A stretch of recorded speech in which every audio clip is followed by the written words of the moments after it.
Welcome back to One on One, New York's longest running sports call-in show. I am Kurt Sippel, joined alongside Thomas Tisdale. And today we have a very special guest, Bruce Beck, who is a member of the NBC New York team for over 27 years, serving as the lead sports anchor. As well, Bruce is the host of NBC's Sunday night sports show, Sports Final. Bruce, how are you doing today? Great to be with you guys. One on one is legendary in this market. So this is a big opportunity for me too. It's a wonderful show. I mean, it's kind of cool to think about how many voices have been over the air, especially with the 51st anniversary coming up pretty soon. You think of the legends, Bob Papa, Chris Carino, Ryan Rucco, uh, Michael Kay, Mike Breen, Vince Scully, of course, was the first, legendary voice of Fordham sports. So the list goes on and on. Charlie Slows, you guys are amazing. Spiro Ditas, you can keep Yes. going, right? It's just a list of notable Mike alumni. Yam.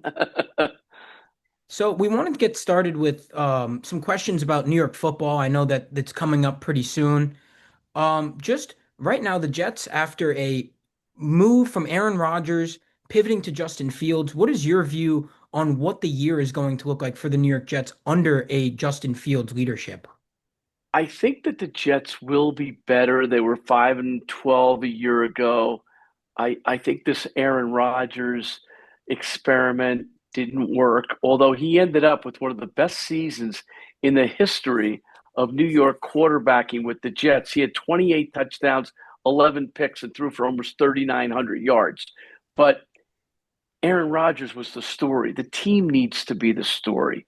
And I think Justin Fields is a very good runner, and I think he's got good leadership skills. I just don't know if they fall behind, if he's going to be able to go through the air and find Garrett Wilson and get Brees Hall coming out of the backfield. I just feel that their offensive line is a strength, although they lost AVT and that hurts that line. I think that their defense is solid but not spectacular. I think the Jets are going to be maybe a little better than 5-12, but I'm not sure in that division if they have any shot against the Buffalo Bills. I really don't. To sort of we focus specifically on Justin Fields, but sort of expanding overall to the Jets roster, is this, you mentioned that they're going to be better than 5-12, like at least that's what the expectations are going into the season. Is this sort of a wait and evaluate type of year where you just see what kind of talent you have on this roster, or are they I don't trying to know. build some serious momentum? First of all, if you think about this, Thomas, they haven't really, they've been waiting for like a lot of years, right? Yeah. Uh, it's always same old Jets, and they have the longest streak in the four North American team sports. They're working on 15 years without making the playoffs.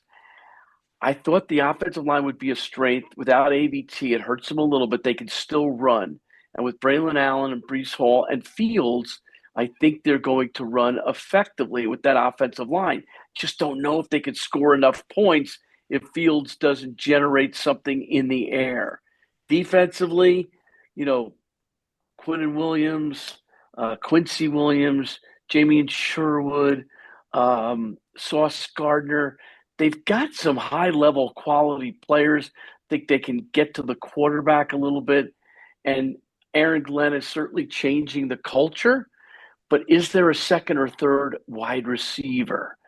Those are some of the questions to ask. Will this defense be a top five defense? I don't think so. Could they be a top 10 defense? Yeah, they could be a top 10 defense.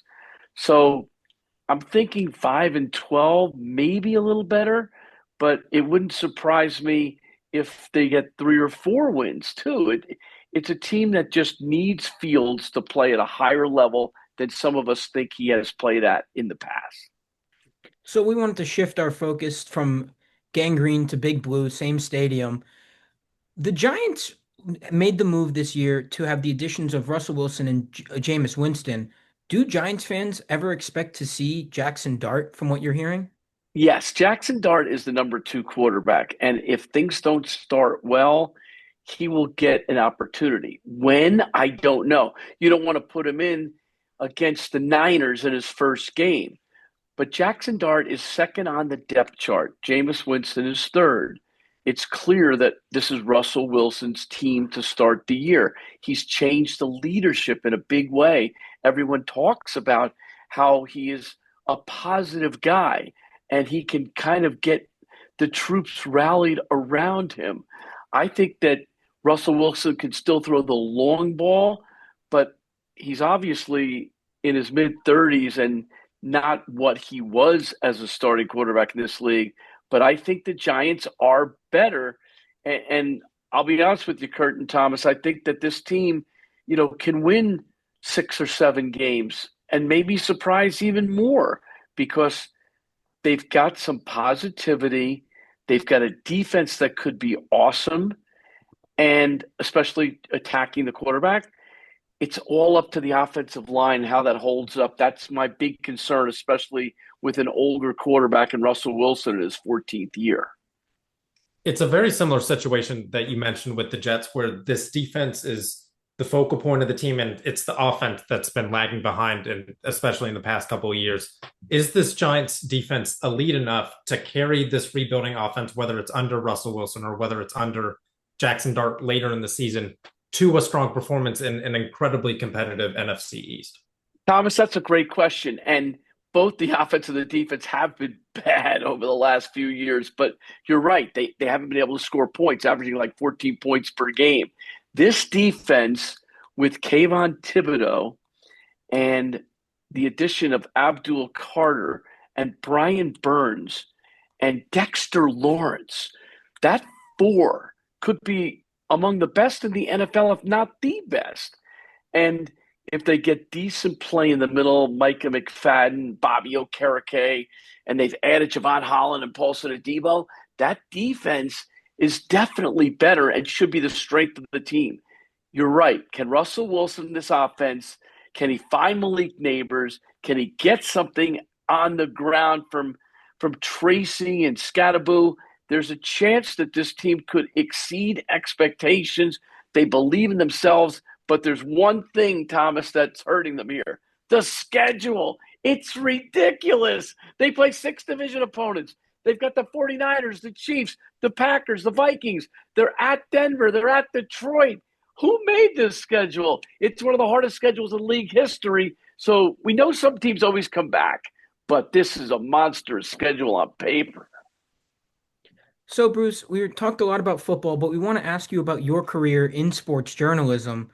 As a member of the NBC crew for so long and doing sports, being in local news, there's a lot of hard news, and you are the sports anchor. So sometimes you are the light of the person's end of the day to wait for that sports announcement after they might have seen something that can make them kind of sad. What is that like for you as the sports at the sports desk for you at NBC?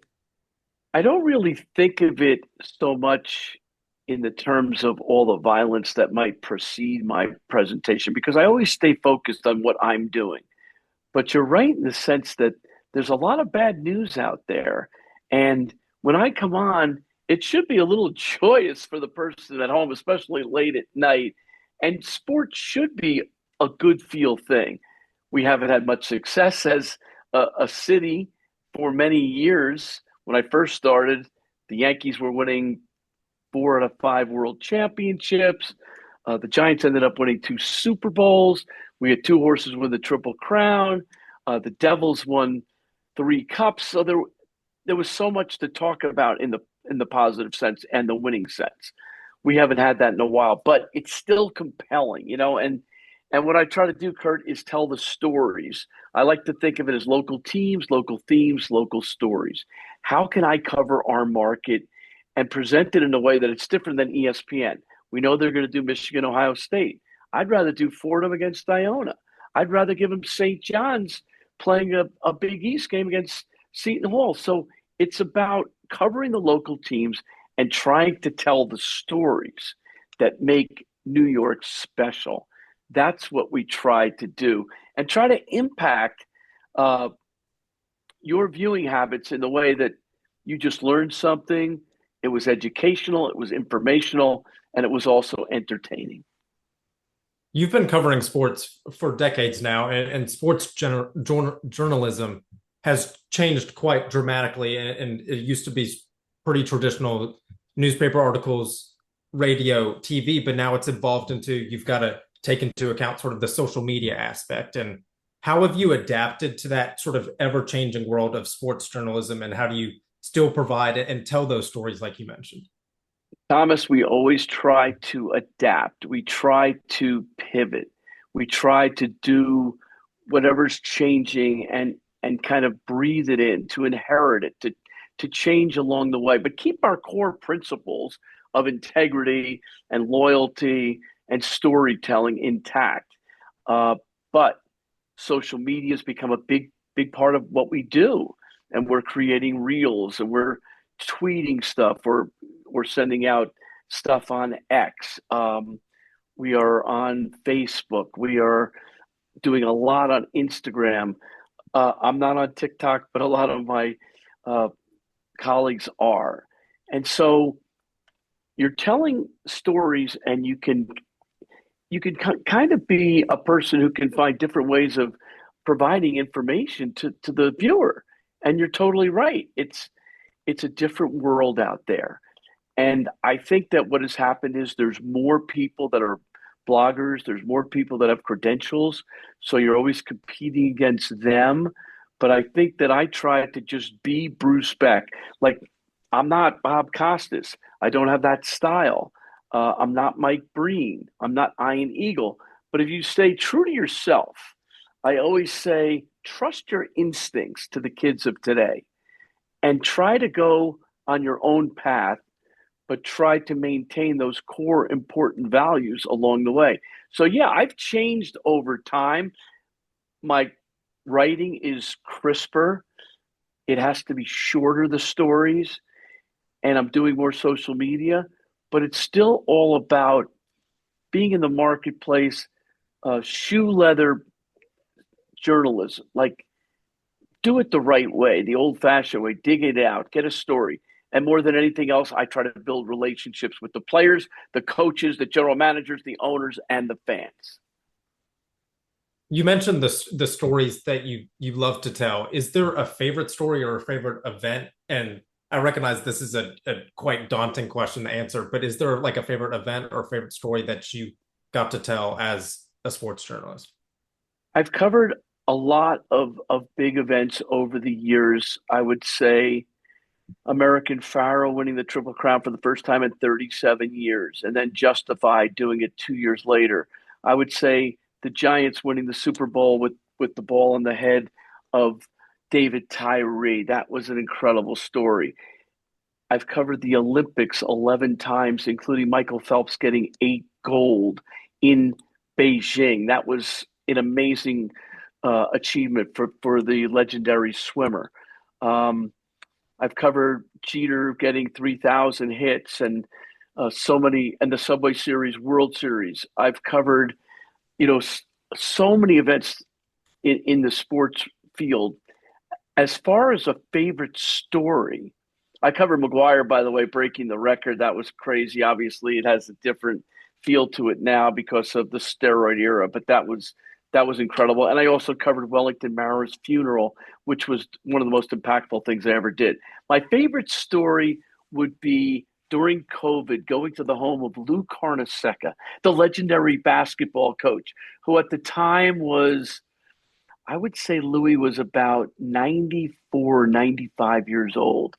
And my wife and I went to his home, and it was about checking on your elders. It was about the power of a wave.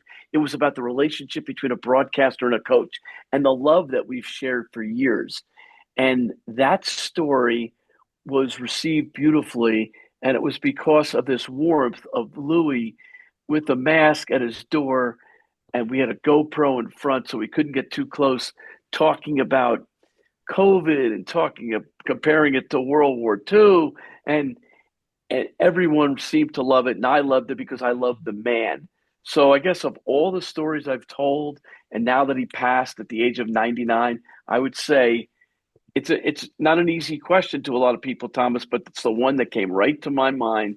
It's that story of the power of a wave.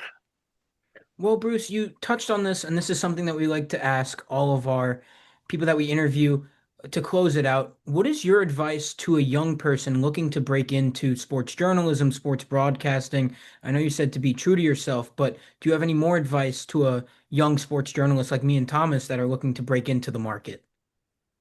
I have three templates for success that would be true in any business: preparation, attention to detail, and relationships. Preparation, do your work, do your homework, build charts. I had an interview with you guys tonight. I did stuff just for my interview.